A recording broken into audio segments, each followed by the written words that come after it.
Welcome to multi talent channel. সব ধরনের video পাওয়ার জন্য আমার চ্যানেলটি সাবস্ক্রাইব করবেন।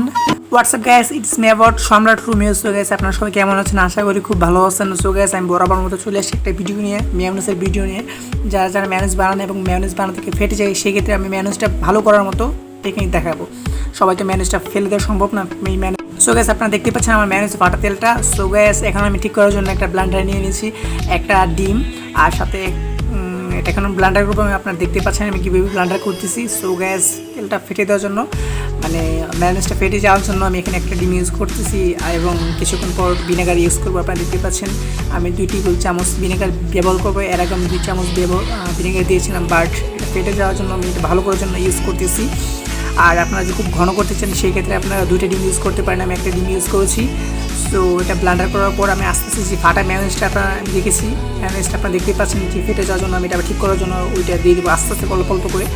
বেশি দিতে যাবো না, বেশি দিতে গেলে একদমই ফেটে যাবে। আর আস্তে আস্তে যে ডিমের সাথে মিক্স করে দেন তারপর ব্লেন্ডার করবো। আর একসাথে বেশি করে mayonnaise মানে ঢালা ঠিক না, এবং ডিমের সাথে মিক্সড না করে ব্লেন্ডার করতে যাবেন না, নাহলে সেই ক্ষেত্রে ফেটে যেতে পারে, এটাই সম্ভাবনা।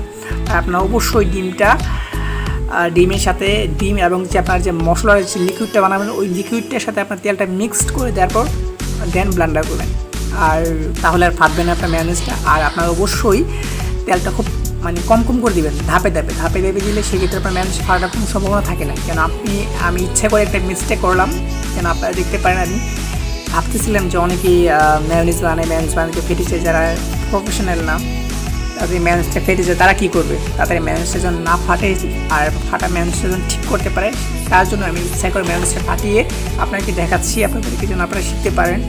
এটা আমার ইচ্ছা। সো গাইস, আপনারা দেখতে পাচ্ছেন আমি কিন্তু তেলটা খুব কম কম করে দিতেছি, এবং এখন যে আমি নাড়তেছি সেটা হচ্ছে ব্লেন্ডারটা অন রাখা অবস্থায় আমি চামচে নাড়তেছি। চামচটা হয়, বাট চামচের থেকে এবং ব্লেন্ডারটা অন রেখে যদি আপনি চামচে নাড়েন, সেক্ষেত্রে আরও বেশি ভালো হবে, আরও বেশি ঘন হবে। আর আমি ডিম এখানে একটা ইউজ করছি, আপনারা চাইলে 2টা ইউজ করতে পারেন। 2টা ইউজ করলে আরও বেশি ভালো হবে। আমি এখানে 1.5 লিটার mayonnaise ব্যবহার করতেছি। আমার 1.5 লিটার mayonnaise ফেটে গেছিলো, সো ওইটা আমি ইউজ করি। আর আমি প্রথম অবস্থায় ডিম 2 পিস দিয়েছিলাম 1.5 লিটারের মধ্যে, কিন্তু 1.5 লিটারের সাথে নর্মালি আপনার 3টা ডিম দেওয়ার নিয়ম আর কি, 3টা দেওয়া লাগে। সো আমার এখন বরাবর 3টাই হয়ে গেছে। আমি আগে দিয়েছিলাম 2টা আর এখন 1টা।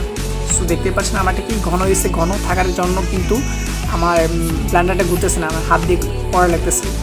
তো গ্যাস ক্যামেরাটা একটু সামনে এসে পড়ছে স্যার, সব দেখতে পাই না, সরি। পুরো mayonnaise কিন্তু চামচটা নিয়ে বানাতে হবে।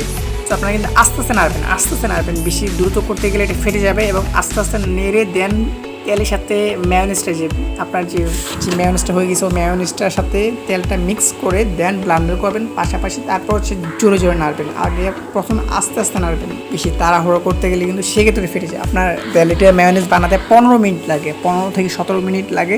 সো গেছে, আপনার বেশি তাড়াহুড়ো করতে গিয়ে 10 মিনিট অথবা 9 মিনিটের মধ্যে করতে যাবেন না, তাহলে কিন্তু হবে না, সেক্ষেত্রে কিন্তু ফাটার সম্ভাবনা থাকে। আজকে কিন্তু আমি mayonnaise নর্মাল ব্লেন্ডারে বানিয়েছি, আপনারা চাইলে কিন্তু হ্যান্ড ব্লেন্ডারে বানাতে পারেন, সেক্ষেত্রে নিয়মটা একই থাকবে। সো গাইস, আমার mayonnaise বানানো কিন্তু হয়ে গেছে। এখন আমি একটা পাত্রে রেখে দেন আমি এটা ঘন্টাখানির জন্য ডিপ ফ্রিজে রাখবো। সো গ্যাস, দেখতে পাচ্ছেন আমি ঘন্টাখানির জন্য ডিপ ফ্রিজে রাখার পর কী অবস্থা হয়েছে, আর ঘন হয়ে গেছে। দেন তারপর আপনারা নর্মাল চেম্বারে রাখবেন। আর সাধারণত mayonnaise বানানোর পর প্লিজ গ্যাস, আমার ভিডিওটি ভালো লাগে তাহলে like, comment, share and subscribe করে আমার চ্যানেলের পাশে থাকুন। ততক্ষণ আপনারা সবাই ভালো থাকবেন, সুস্থ থাকবেন, আমার জন্য দোয়া করবেন প্লিজ।